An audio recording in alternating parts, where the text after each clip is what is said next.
World express के समस्त दर्शक काफ़ी पसंद कर रहे हैं विश्व भक्ति मंच हमारे इस शो को, और इसमें गोपाल चौधरी जी बहुत मेहनत कर रहे हैं। आज हम उनको आमंत्रित करते हैं भगवान कृष्ण जी पर और सुदामा जी पर अपनी बात कहने के लिए। इसके अलावा कुछ सूक्तियाँ भी हमारे दर्शकों को आप समर्पित करेंगे। गोपाल चौधरी जी, आपका स्वागत है। जी, तो सब गए और अंदर चले गए और फिर उनके कांटे घुस गए, तो भगवान ने उनके मुंह से कांटे निकाले। कितनी बड़ी बात है, ऐसा भक्त हो, भगवान ऐसा भक्त होना चाहिए कि भगवान कांटे निकाले, मतलब उनके मुंह से कांटे निकाले, मतलब कितनी बड़ी बात है। सुदामा जी भक्त थे, पैर धोए थे फिर अंदर गए तो फिर उनके पैर और धोया करे, सब करे और चरणामत सबको दी और उनको बोला कि भैया तुम्हारी घर वाली पटरानी आपकी बहू है, उनको आशीर्वाद दे दो। बात आ गई तो फिर उन्होंने क्या करा, मेरे भाभी ने कुछ दिया वो खाने के लिए। बोले नहीं कुछ नहीं दिया, ये छिपाए, उसको छिपाए, वो बताना नहीं चाहते वो। बोले नहीं कुछ दिया हुआ। तो भगवान ने देख लिया, बोले छिपा रहा है मेरे से। तो भगवान गए, छुड़ा लिया हाथ में, वो पुटली छुड़ा लिया, और भगवान आंसू आ गए भगवान को। तो उन्होंने चावल खाए, एक मुट्ठी चावल खाया तो इंद्र का राज दे दिया, वो दूसरी मुट्ठी चावल खाए तो कुबेर का राज दे दिया, दोनों राज दे दिए। और तीसरे खाने लगे तो माता लक्ष्मी पकड़ लिया कि क्या कर रहे हो, क्या सब दे दोगे क्या? तो सब उनको हाथ रोक दिया उनको, और फिर उनको पाँव धुलाए और फिर उनको सब भोजन कराया और सब उनको बोले भैया मेरे आपकी बहू को आशीर्वाद दे दो। तो बोले आशीर्वाद दे दो। 7-8 पटरानी, 8 पटरानी थी उनकी, 16,108 पटरानी थी, मतलब उनकी रानी 16,108 रानी थी और 8 पटरानी थी उनकी। जैसे रुक्मणी थी और जैसे 8 मतलब मेन थी, मतलब राधा मैया, रुक्मणी मैया और जामवंती मैया, और ऐसे 8 थी, मतलब तो 8 को दर्शन कर दिया। और तो धीरे धीरे आए जाए। बोले भैया कितनी है, थक गए उदास देते। तो बोले काम करो, सबको बुला लो साथ में, सबको साथ में आशीर्वाद दे दूं। बोले मैं तो सबको बुला लिया और सबके साथ में आशीर्वाद दे दिया। अब आशीर्वाद दे दिया तो उन्होंने शाम को खाया पिया, भोजन किया, आराम से किया, भोजन प्रसादी पाया। और सुबह उन्होंने बोला कि प्रभु कन्हैया मैं चलूँ? तो बोले हाँ जाओ। तो उनको देने का तो कुछ बोलता ही नहीं कि मैं कुछ चाहिए, वो तो बोल नहीं रहा है। तो फिर जाते फिर बोले कन्हैया मैं जाऊँ? तो बोले हाँ जाओ। तो उन्होंने क्या कुछ देने का देता नहीं, मैं मांगूंगा, मैंने बोले चल दिए। तो चल दिए, उनके गाँव गए। तो गाँव गए तो उनकी जो धर्म पत्नी थी, उन्होंने वो शादी का जोड़ा पहना, और उनको स्वागत करने के लिए वो सबने बोला कि यार वो सुदामा जी आ रहे हैं, उनको स्वागत करने सब पूरा गाँव इकट्ठा होकर चले वहाँ पर, तो वहाँ भगवान मिल के आ रहे हैं, उनका दर्शन स्वागत करेंगे अपन। तो आए तो माता तो वहाँ खड़ी सामने, और वो शादी का जोड़ा लेके खड़ी। तो उन्हें कि हाथ पैर को बोले कौन है, दूर। अरे मैं आपकी पत्नी हूँ, धर्म पत्नी। बोले कौन धर्म पत्नी नहीं, मतलब उनकी ऐसी साड़ी फटी थी और ये ऐसा कहाँ से, तो हो नहीं सकता ऐसा। तो बोलो नहीं। तो उन्होंने समझाया सब लोगों ने कि नहीं देखो ऐसा है, भगवान की कृपा है और ऐसा हुआ है, ऐसी बातें सब समझे, उनको कथा बताए समझे उन्होंने। बोले उनकी तो उन्होंने पूरी रातों रात ऐसी नगरी बसा दी, पूरी नगरी बसा दी, भगवान ने पूरी रातों रात बसा दी। और वो मंदिर बना दिया भगवान का, तो बना दिया। अब फिर वापस भगवान के पास फिर सुदामा जी शायद आए या भगवान आए, तो उनके भगवान मैं नहीं रुआ, बस सुदामा जी मैं यहाँ नगरी में रुआ, आप रोगे तो मैं रुआ। तो भगवान ने फिर वहाँ जब स्थापना करी, भगवान का मंदिर बनाया और वहाँ पर भगवान की स्थापना करें और भगवान के पास वहाँ रहे। वो शॉर्टकट में अपने चला है सादा, मतलब उन्होंने कहा कि अपन ऐसा यज्ञ करते हैं कि अपने को सबको सुखी भर देता हूँ, बोले ऐसा करता हूँ। तो भगवान ने सबको सब बोले क्या करते हैं, सबको काम बांट देता हूँ। भगवान ने कहा तो ठीक है काम बांट दो। तो बोले कि जो सबसे बड़ा जो है घर का जो सदस्य रहता है उसको गेट के सामने खड़ा किया जाता है, क्योंकि सब पहचानते, अपने को पहचानते, बच्चे छोटे अपने को पहचानते, बोले उनको पहचानते। तो धर्मराज जो सबसे बड़े भाई थे उनको वहाँ गेट पर खड़ा किया, बोले तुम्हारा काम इस सबको स्वागत करना, और यहाँ गेट पर खड़े होगे तो ठीक बात है। फिर बोला कि अर्जुन को बोले तो देश के राजकुमार जो आएंगे उनका काम तुम संभालना, उनको उनकी आपका सुप्रत में बोले काम। और भीम को बोला कि तुम रसोई काम करना, तुम जितना खाता हुआ तो खाता है, खाना है वो खाना, और समय रसोई काम संभालना, बोले उनको काम दे दिया। अब जो नकुल सहदेव जो 2 भाई थे उनको जनरल जो दे दिया कि तब तुम संभाल, जनरल जो आते हैं तुम स्वागत करना, तुम उनके साथ में ले लो, ठीक बात है। अब वो पैसे की दक्षिणा कौन देगा, तो दक्षिणा दुर्योधन का हम दे दी, थैली भगवान दे दी। तो ये 5 भाइयों बोले भगवान ऐसा क्या करते, दुश्मन का हम तुम्हें थैली दे दी, जो अपना दुश्मन है उसको हम तुम्हें थैली दे दी। बोले क्यों दिया, बोले नहीं, बोले क्यों दिया हम बताओ तुम। तो बोले उन्होंने फिर समझाया कि देखो उसके हाथ में एक रेखा ऐसे पड़ी हुई है कि वो 10,000 खर्चा करता है तो लाख आता है, और लाख करता है 10 लाख आता है, और 10 लाख करता है करोड़ आता है, बोले उसके हाथ में ऐसे रेखा पड़ी है। तो उसके लिए उसको थैली दे भगवान ने।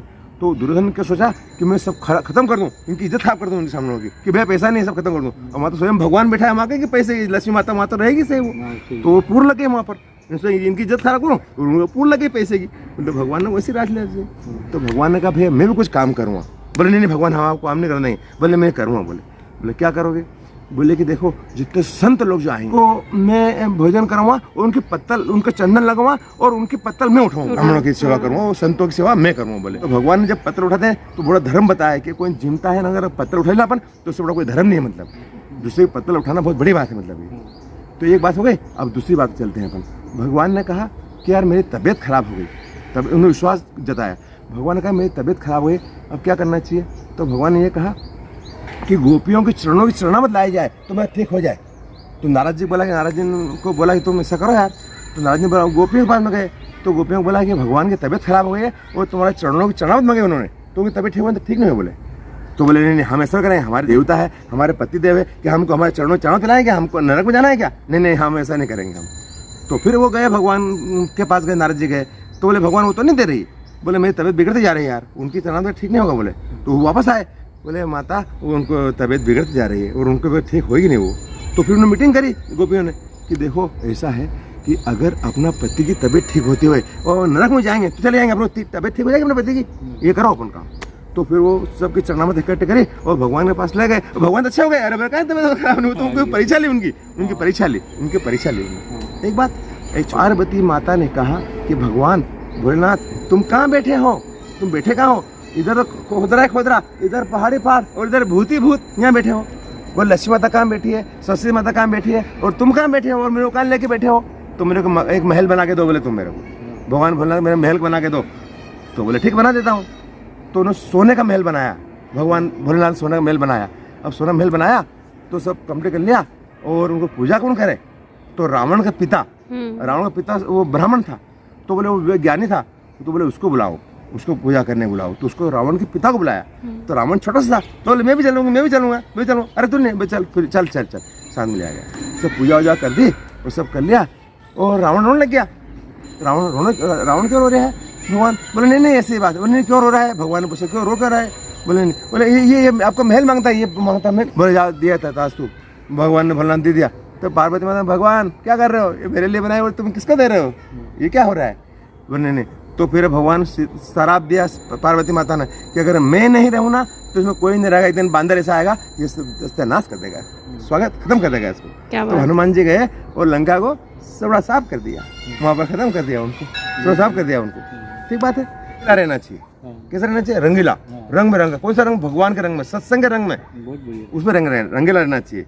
दूसरा रसीला होना चाहिए, रसीला मतलब रस आना चाहिए उसका, जैसे हम बोलते हैं ना तो रस आना चाहिए उसका। तीसरा प्रेमी होना चाहिए, मतलब ऐसा नहीं कि प्रेम होना चाहिए आपस में, एक बात की बात। ठीक बात है।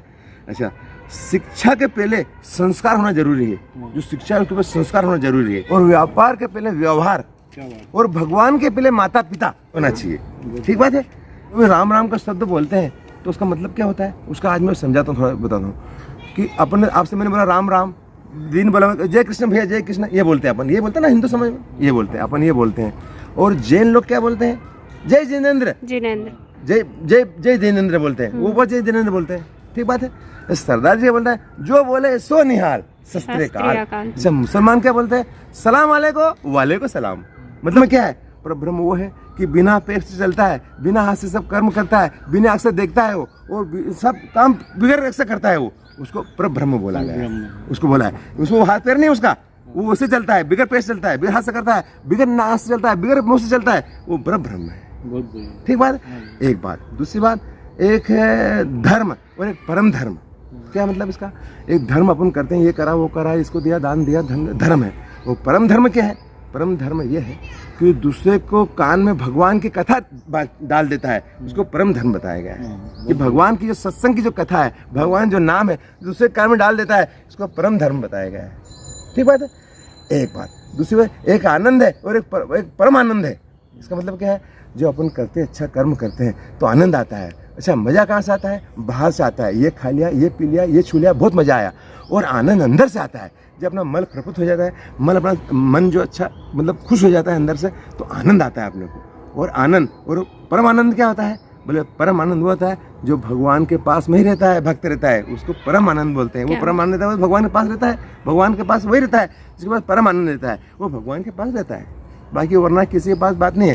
तो बाकी तो सब काम करते हैं, आप खाते पीते सब करते हैं, ऐसी बात नहीं है। एक बात की बात है, तो भगवान की कृपा ऐसी होना चाहिए कि सबको आनंदित होना चाहिए और सबकी कृपा होना चाहिए और सबका अच्छा होना चाहिए और सबका भला होना चाहिए। और ऐसी अपनी सोच होना चाहिए अंदर से। कैसे होना चाहिए कि भगवान माता पिता का आशीर्वाद, गुरुदेव का आशीर्वाद, संतों का आशीर्वाद और बुजुर्गों का आशीर्वाद और महापुरुषों का आशीर्वाद, सत्पुरुषों का आशीर्वाद, ब्राह्मणों का आशीर्वाद, गरीबों की सेवा। इसका मतलब क्या होता है? ये संस्कार की पहचान है, ये अपने संस्कार की पहचान है। जब हम झुकते हैं नमते हैं ना, तो क्या है कि सज्जन आदमी की पहचान क्या है? जो आम का पेड़ है, आम लगता है तो झुक जाता है वो, सज्जन आदमी झुक जाता है, झुकता है वो, भगवान आराम से झुकता है।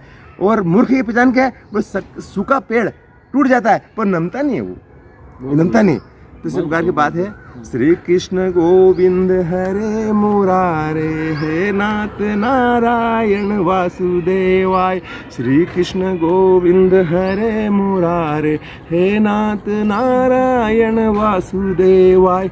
श्री कृष्ण गोविंद हरे मुरारे, हे नाथ नारायण वासुदेवाय। बोल राधा कृष्ण भगवान की जय। जय हो प्रभु। आज के सत्संग पर आपकी प्रतिक्रियाओं का स्वागत है।